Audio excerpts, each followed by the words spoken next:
આગામી 8મી સપ્ટેમ્બરે પીએમ મોદી નવસારી જિલ્લાની મુલાકાતે આવી રહ્યા છે। મોદીના હસ્તે નવસારી ખાતે નવનિર્મિત અને અત્યાધુનિક સુવિધાઓથી સજ્જ ભાજપ કાર્યાલય કમલમનું ભવ્ય ઉદ્ઘાટન કરવામાં આવશે।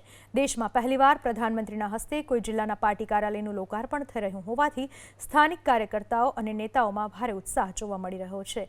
પીએમના આગમનને લઈને જિલ્લા કલેક્ટર અને પોલીસ વડા સહિતના અધિકારીઓએ સ્થળ નિરીક્ષણ કરી તૈયારીઓ તેજ કરી દીધી છે।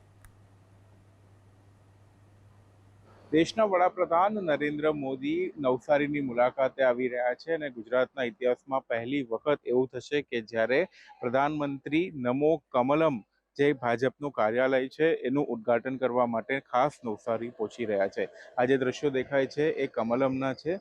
શહેરની બહાર તૈયાર કરવામાં આવેલું આ કમલમ ડિજિટલ મીડિયમથી બનાવવામાં આવ્યું છે। એટમોસ્ફિયરનું કમ્પ્લીટ ધ્યાન રાખી શકાય એ પ્રકારે આ ડિઝાઇન કરવામાં આવ્યું છે। સેન્ટ્રલી એસી અને ભાજપના તમામ કાર્યકર્તાઓ, ધારાસભ્ય અને સાંસદો માટે અલગ અલગ ચેમ્બર્સ પણ બનાવવામાં આવી છે અને સાથે જ વાતાવરણનું પણ ધ્યાન રાખવામાં આવ્યું છે અને પર્યાવરણને કોઈ પણ નુકસાન ન થાય એનું ધ્યાન રાખવામાં આવ્યું છે। વડાપ્રધાનના સંભવિત કાર્યક્રમને લઈને અત્યારે પણ તૈયારીઓ જે છે એ શરૂ કરી દેવામાં આવી છે। જિલ્લા પોલીસ વડા રાહુલ પટેલ અને એમની ટીમ દ્વારા અત્યારે પણ આ કમલમ ખાતે મુલાકાત લેવામાં આવી રહી છે।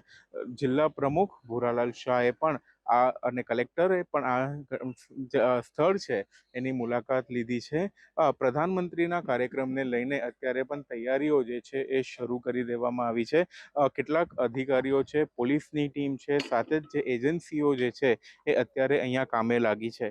8 તારીખે વડાપ્રધાન નવસારી ખાતે એનું આગમન થશે અને કમલમ નું ઉદ્ઘાટન જે છે એ અહીંયા કરવામાં આવશે। આ પહેલી વખત એવું થઈ રહ્યું છે જ્યારે ગુજરાતનું ભાજપ કાર્યાલયનું ઉદ્ઘાટન કરવા ખાસ પ્રધાનમંત્રી નરેન્દ્ર મોદી આવી રહ્યા છે, જેને લઈને નવસારી જિલ્લા વહીવટીતંત્ર અને ભાજપના કાર્યકર્તાઓએ તૈયારીઓ શરૂ કરી છે।